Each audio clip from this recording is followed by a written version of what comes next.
ومرك هore waan salaamaya marka xigta waxaan halkan dadweynaha reer Soomaaliland uga soo tabinaya anigoo ku hadlaya magaca wafdiga uu hogaaminayo madaxweynaha Jamhuuriyadda Soomaaliland oo jooga dalka Guinea waxaan rabaa halkan inaan uga soo tabiyo salaan hambalyo iyo warbixin ku saabsan hawlihii aanu kala kulannay safarkayagii waxaan guud ahaan ummadda Soomaaliland ugu hambalyeynayaa inuu safarkaas safar ahaa mid guul ku dheehan tahay oo runtii wax badan ugu qabsoomeen waxaan kale oo reer Soomaaliland ku ammaanayaa deegaanadiisa iyo dawladdiisa iyo cid walba sida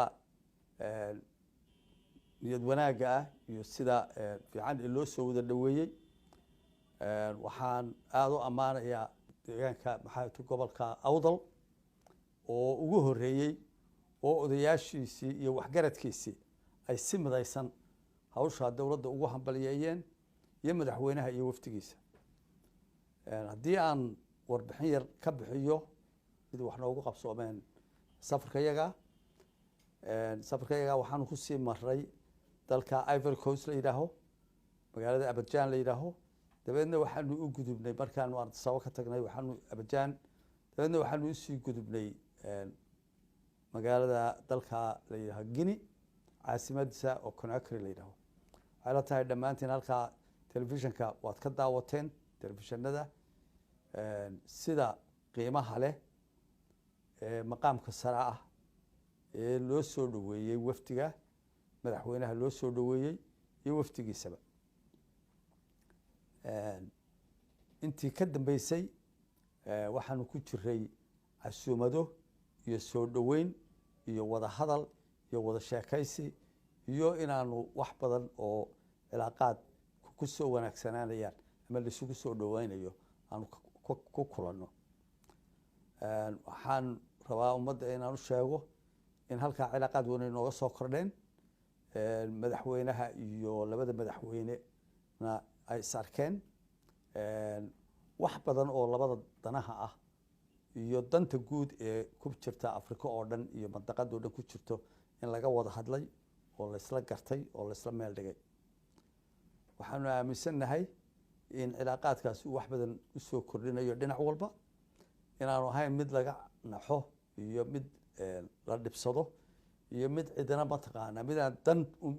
waxaan dan ahayn oo laga wada hadlay ma jirto waxaana soo gaadhayay ilaa maanta waanu social media ku arkaynay maamulka xamar ka taliya uu arrintaa ka xumaaday sidaa daraadeedna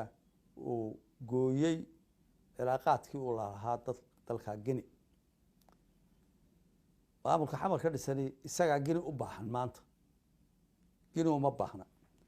waxaana kuma yeeli karo xiriirka wanaagsan ee u dhashay ee u bilaabmay Guinea iyo Somaliland waxba ma yeeli karo haba yaraatee xamar iyadaa la ilaaliyaa maamulka halkaa jooga isagaa wax la taraa isagaa nabadgelyadiisa laga shaqeeyaa isagaa guryaha lagu hayaa isagaa dhaqaale la siiyaa isagaa ciidamo u joogaan dhammaan Afrika oo dhan annaga waxba yuu nagu canaananin maxay ahayto isagu isagaa wax iska biinaya annaga wax alaaliya wuxuuna yeelaya ma jirto waxaa keliya oo na tusaysaa uun waxa weeye cadaawadda iyo ciilka iyo wax uun kala fogaansho sii dhaliya mooyaane inaanu mar raba maamulkaasu wax kale ku kicin dhowrkii sanadood u dambeeyey maamulkaasu wuxuu ka shaqaynayay dhinac walba wixii aan ku kala fogaan lahayn haddii ay tahay arrimaha ay ka mid yihiin mucaawanooyinkoona la dagaalamo dadkeena uu yiraaho mataqaanaa go'doomiya maxay tahay hawada iyo nabadgelyada iyo waxyaalihii nabadgelyada aynu nabad loogu wada noolaan lahaa oo uu colaad iyo cambaarayn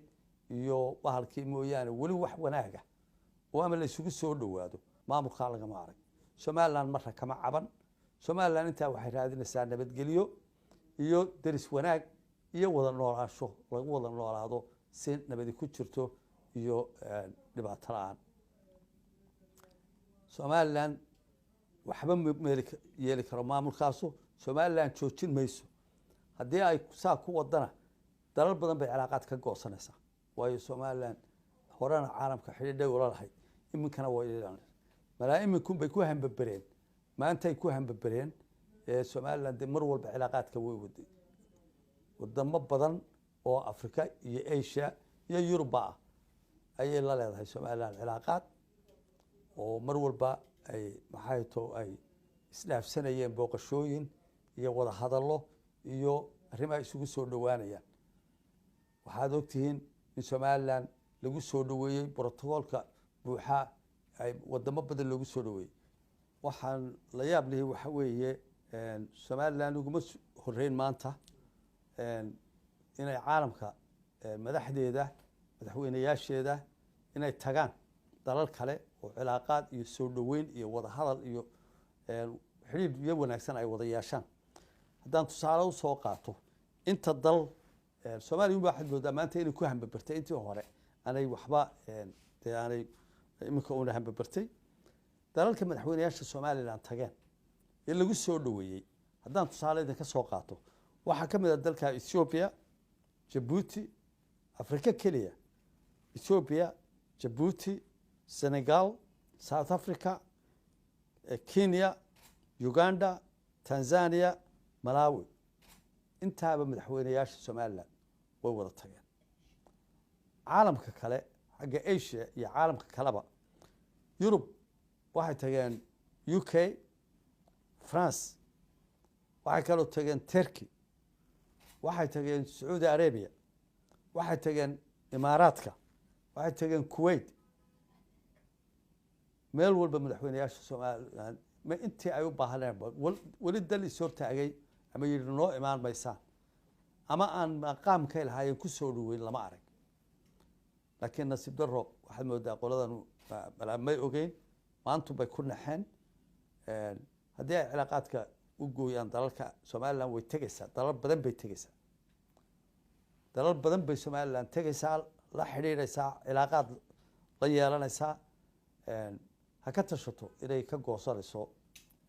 soomaaliya kii somaliland tagtaba inay ka goosanayso shicib weynaha reer somaliland u sheegayaa marka in uu safarkaasu ahaa safar guul ah waxaanu aada ugu mahadnaqaynaa madaxweynaha dalkan Guinea ee aan joogno iyo dowladdiisa iyo shicibka reer Guinea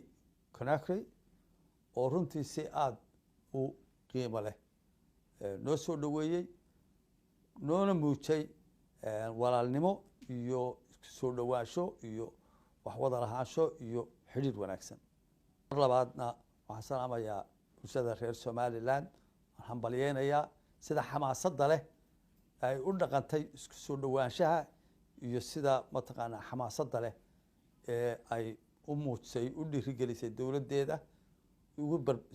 isugu barbartaagtay safarkaas iyo howlaha kale badan ee dowladdu hayso waxaanu shacabka reer Somaliland mar labaad loo aanu u tabeenaynaa in fadqalalooyinka iyo wixii waxyeelaya dowladnimadeeda in laga digtoonaado oo maxay tahay dadku shacabku ay isu barbartaagaan dowladda iyo wixii dalku hagaagi lahaa